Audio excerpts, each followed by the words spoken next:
Bonjour à tous, je suis ravie de vous retrouver dans mon podcast, La Queen qui vous veut du bien. Aujourd'hui, j'aimerais aborder un sujet très délicat, mais que beaucoup de personnes vivent en silence. Attendre que l'autre revienne.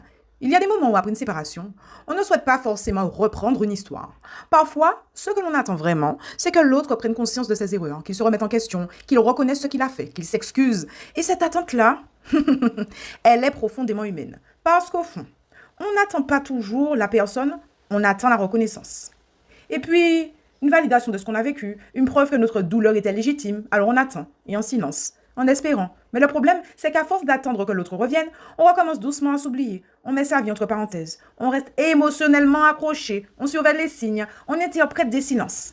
Et pendant que l'on attend une prise de conscience chez l'autre, on oublie parfois de se recentrer sur soi. Et puis, il y a une réalité qu'il faut oser regarder en face. Certaines personnes ne reviennent pas. Clairement, certaines personnes ne reviennent pas. Ce n'est pas parce que vous n'en valez pas la peine, hein, mais c'est parce que ces personnes ne savent pas se remettre en question dans les relations toxiques. L'autre, il ne revient pas forcément pour y parier. Il revient parfois seulement quand ça l'arrange, quand il se fait chier, quand il a besoin de tester son pouvoir de séduction.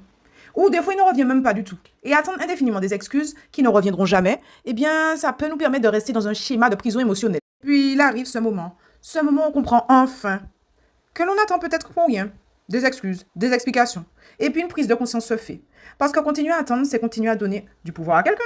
À ce moment-là, le vrai choix commence. Choisir de vivre pour soi. Choisir de se recentrer. Choisir d'avancer même sans réponse. Et je crois profondément une chose. Si un jour la personne mûrit, évolue et se remet en question, tant mieux pour elle. Mais si elle ne revient pas, alors ce n'est pas un échec, croyez-moi. C'est simplement qu'elle n'en valait pas la peine. Alors, pour la personne que vous êtes devenue, arrêtez, mais arrêtez s'il vous plaît, de vous sacrifier. Et parfois, c'est précisément à ce moment-là que l'on commence enfin à respirer. Merci de m'avoir écouté et prenez soin de vous.